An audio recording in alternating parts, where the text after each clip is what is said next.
The Federal Communications Commission is ramping up the pressure on ABC and Disney by threatening to strip broadcasters of their station licenses.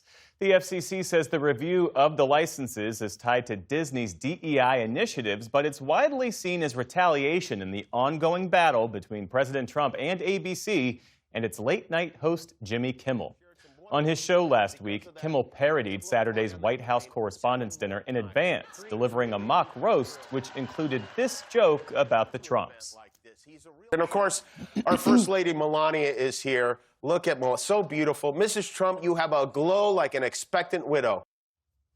Kimmel later said it was a joke about their age difference, but following the shooting at the dinner, the First Lady yesterday wrote a post on X criticizing Kimmel, saying he, quote, deepens the political sickness in America and that people like Kimmel shouldn't have the opportunity to enter our homes each evening to spread hate. That was echoed by the president, who said Disney should fire Kimmel, and then reiterated by Press Secretary Caroline Leavitt.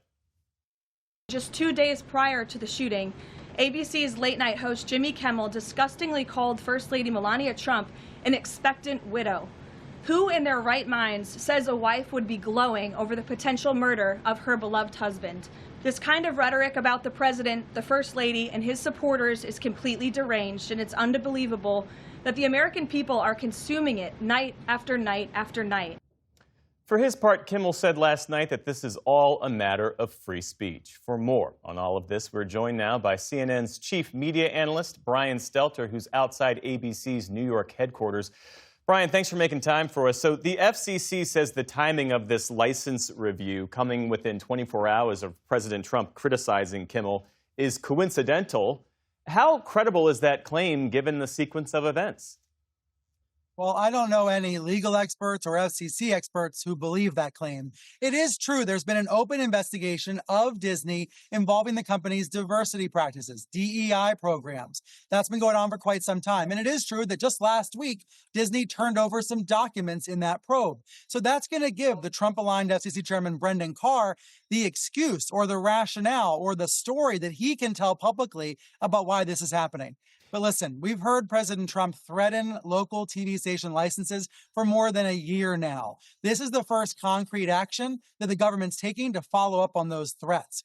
The Carr is calling in these licenses for early renewal, which is a way to challenge the licensees.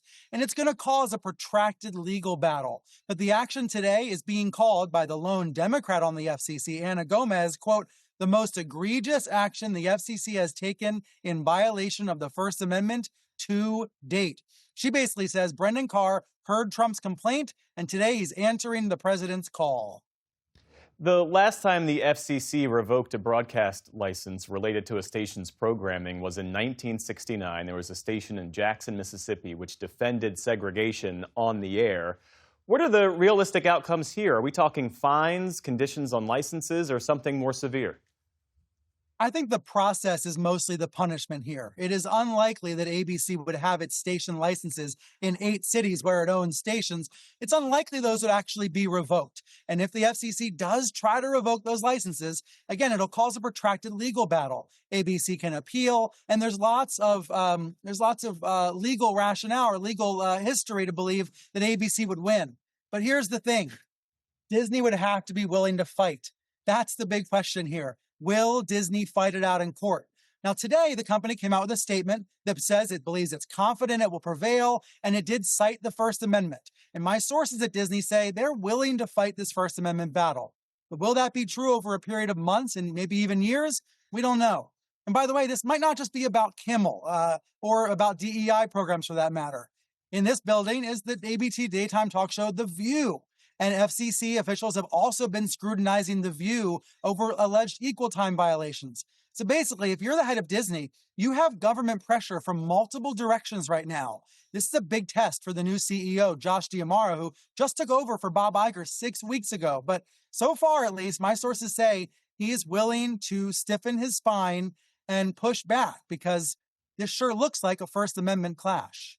And how are other broadcasters watching all of this, Brian, based on your reporting?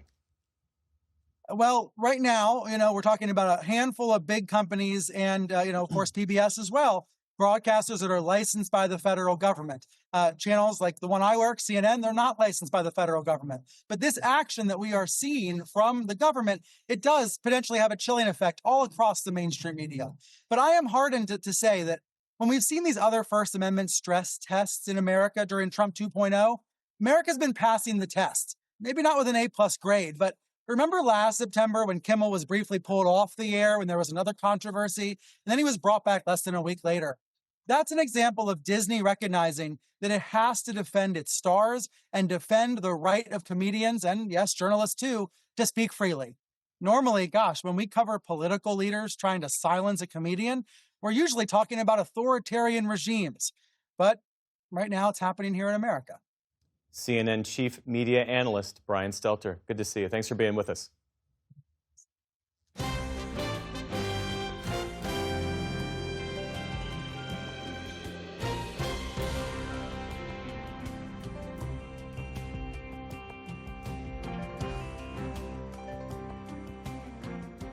Support journalism you trust. Support PBS News.